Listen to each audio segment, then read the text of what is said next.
आज जहां पूरा विश्व उत्साहपूर्वक नए साल का जश्न मना रहा है, वहीं भगवती मानव कल्याण संगठन के संस्थापक संचालक योगीराज श्री शक्तिपुत्र जी महाराज के द्वारा लाइव उद्बोधन के माध्यम से अपने भक्तों को आशीर्वाद प्रदान किया गया। भक्तों को चिंतन प्रदान करते हुए श्री शक्तिपुत्र जी महाराज ने कहा कि जहां नए वर्ष की शुरुआत में समाज के बीच बियर बार पार्टी नाच गाने किए जाते हैं, वहीं भगवती मानव कल्याण संगठन के लाखों लाख कार्यकर्ता श्री दुर्गा चालीसा अखंड पाठ रूपी दिव्य अनुष्ठान का आयोजन कर नव वर्ष की शुरुआत करते हैं। इसके साथ ही उन्होंने हिंदू नववर्ष चैत्र नवरात्रि प्रतिपदा के महत्व पर प्रकाश डालते हुए अपने शिष्यों के कल्याण के लिए विशेष मार्गदर्शन प्रदान किया। इस पवित्र तीर्थ स्थल पंचज्योति शक्तितीर्थ सिद्धाश्रम से मैं नववर्ष पर अपने समस्त चेतनांशों, शिष्यों, माँ के भक्तों, श्रद्धालुओं एवं समस्त विश्व धर्म प्रेमी जनमानस को अपने हृदय में धारण करता हुआ माता आदि शक्ति जगत जननी जगदम्बा का पूर्ण आशीर्वाद प्राप्त करता हुआ अपना पूर्ण आशीर्वाद आप समस्त लोगों को समर्पित करता हूँ। नववर्ष मंगलमय हो, इस शुभकामना के साथ कि आप सभी लोग धर्म, धैर्य और पुरुषार्थ को धारण करते हुए भक्ति, ज्ञान और आत्मशक्ति की कामना रखते हुए धर्म, राष्ट्र और मानवता की सेवा करने के लक्ष्य को लेकर के नया वर्ष का एक एक पल आगे अपने कदम को बढ़ाएंगे। भक्ति मानव कल्याण संगठन के कार्यकर्ता जो नए वर्ष को पूर्ण आध्यात्मिक परिवेश में ढाल करके इस दिन को सार्थक बना रहे हैं, स्वयं अपने जीवन को आध्यात्मिकता से परिपूर्ण कर रहे हैं, साथ ही समाज के करोड़ों लोगों को एक दिशा प्रदान कर रहे हैं। आज के महत्वपूर्ण दिन पर लाखों लाख स्वयंसेवी कार्यकर्ता हजारों स्थानों पर दुर्गा चालीसा के अखंड पाठ को करके एक मामय वातावरण समाज में निर्मित कर रहे हैं। नया वर्ष वैसे तो हमारा सनातन धर्म का नया वर्ष चैत्र नवरात्र के प्रथम दिवस से प्रारंभ होता है, मगर कोई भी क्रम जो भी अच्छे क्रमों के अंतर्गत चल रहा हो, हम उसे भी और अच्छा बनाने का प्रयास करते हैं। वैसे तो ये ईसाइयों के परंपराओं के आधार पर जुड़ा हुआ नया वर्ष रहता है, जिसे पूरा विश्व मनाता चला आ रहा है। और जहां आज के दिन पर पूरा युवा वर्ग भटकाव के मार्ग में जाकर रात भर नाच गाना, बियर पीना, शराब पीना, हुड़दंग करना एक फैशन सा बन गया है।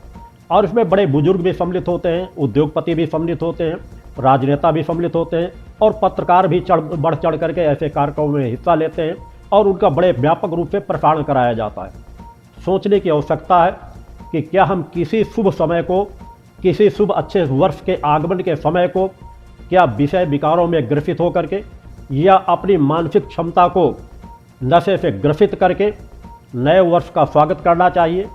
एक ऐसा वातावरण क्या बनाना चाहिए जहां पूरे देश में अशांतिपूर्ण वातावरण बने, शासन प्रशासन को भी देख रेख सुरक्षा की व्यवस्था में अधिक से अधिक फोर्स को लगाना पड़े, रात भर उद्दंडता के क्रम अपनाए जाते हैं, अव्यवस्थित तरीके से परिवहन चालन किया जाता है, नशे में लोग गाड़ियों को चलाते हैं, पकड़े जाते हैं, उनका चालान होता है, रात भर किस तरह की पार्टियां दी जाती है, ये पूरा समाज जानता है, देखता है। और इससे सबसे अधिक शोषण किसका हो रहा है? सनातन धर्म का हो रहा है। और सनातन धर्म के सजग प्रहरी भी उस बिंदु पर सजगता से विचार नहीं कर पा रहे कि हमको किसी वर्ष को मनाने के लिए अपने समाज को, लोगों को किस तरह प्रेरित करना चाहिए। कोई भी समय हो, नया वर्ष है, नए वर्ष का स्वागत करते हैं। वैसे तो ये वर्ष जिस क्रम से ईसाइयों के द्वारा मनाया जाता है, तो उनके अंदर अज्ञानता की एक चरम सीमाएँ हमेशा बनी रहती हैं। वो किसी दिन को महत्वपूर्ण दिन बता करके विषय विकारों में गिरफ्त होना, नशा करना, मांस खाना, पार्टी देना, ये उनका फैशन बन गया। चूँकि इसी फैशन से वो दूसरों के भी धर्म को नष्ट करते हैं और नष्ट करके अपने धर्म में मिलाने की प्रक्रिया अपनाया करते हैं। और वही सनातन धर्म के अधिकतर लोग इन्हीं चीज़ों में ग्रसित होकर के बियर की पार्टियां दे करके, मांस का भक्षण करके अपने स्वयं को, धर्म को नष्ट करते चले जा रहे हैं। फिर भी हमें एक नया वर्ष है, नए वर्ष का स्वागत करना चाहिए। वैसे तो स्वागत करने वाली कोई ऐसी चीज़ें नज़र नहीं आती, क्योंकि एक सा वातावरण रहता है, एक सा परिवेश रहता है, ठंड का समान सा वातावरण रहता है, साल के अंत में भी, साल के नवीन पे। जबकि हमारे सनातन धर्म में जब हम चैत्र नवरात्र के प्रथम दिवस पर नए वर्ष का स्वागत करते हैं, तो सब कुछ बदल रहा होता है। एक वातावरण से दूसरे वातावरण में हम प्रवेश कर रहे होते हैं। पूरी प्रकृति एक नई नई कोपों से लिए हुए छोटे छोटे पौधे पौधों पर भी एक नई नई कोपें निकलना शुरू हो जाती हैं, वातावरण बदलना शुरू हो जाता है, किसानों के घरों पर फसलें कट कट करके आ चुकी होती हैं, एक प्रसन्नता का सा वातावरण होता है, एक सम वातावरण होता है, न ठंड होती न गर्म होता है। उस समान वातावरण में जब हम एक वातावरण आध्यात्मिकता से उस वर्ष को मनाते हैं तो हमें लगता है कि हम वास्तव में एक नवीन वर्ष की ओर प्रवेश कर रहे हैं, नवीन वातावरण में प्रवेश कर रहे हैं। मगर फिर भी इस दिन को भी हम लोग हर वर्ष एक आध्यात्मिक वातावरण में मनाते हैं। हमारे भक्ति मानव कल्याण संगठन के स्वयंसेवी कार्यकर्ता अपने अपने घरों में भी और सार्वजनिक तौर पर दुर्गा चालीसा के 5-5 घंटे के 24-24 घंटे के अनुष्ठान, आरतियों के अनुष्ठान करके पूरे देश के वातावरण को मामय बनाने का प्रयास करते हैं। ये देश का एकमात्र ऐसा आध्यात्मिक संगठन है जिसका आंकलन करके देखा जाए समाज भी जितने अधिक से अधिक स्थानों में आध्यात्मिक कार्यक्रम संपन्न कराए जाते हैं, आज विश्व के अंदर दूसरा ऐसा कोई भी संगठन नहीं है जितने इतने अधिक आध्यात्मिक वातावरण एक दिन के अंदर 4-4, 5-5 हजार से अधिक स्थानों पर पूरे देश के अंदर अनुष्ठानों को इस प्रकार से संपन्न कराया जाए जिसमें वह स्वयं आध्यात्मिक जीवन जीते हैं और समाज को, लोगों को भी आध्यात्मिक वातावरण जीने के लिए प्रेरित करते हैं। क्योंकि यह युग माता भगवती आदि शक्ति जगत जननी जगदम्बा का युग है, आध्यात्मिकता से भरा हुआ युग है। इस कलिकाल के वातावरण में, भयावह वातावरण में ऋषियों मुनियों की पूर्व की वाणियों को उठा करके देखा जाए, उसका अध्ययन करके देखा जाए।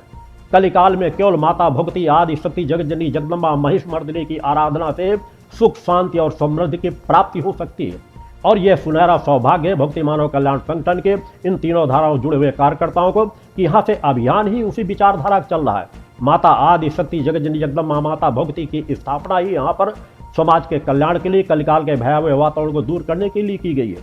और इस नए वातावरण में भी हम जहाँ चालीसा पाठ का गुणगान करते हैं, यहाँ पवित्र स्थल पर पिछले 28 वर्षों से माँ का अखंड गुणगान चल रहा है, अनुरोध चल रहा है, अखंड चल रहा है, जो अनंत काल के लिए चल रहा है।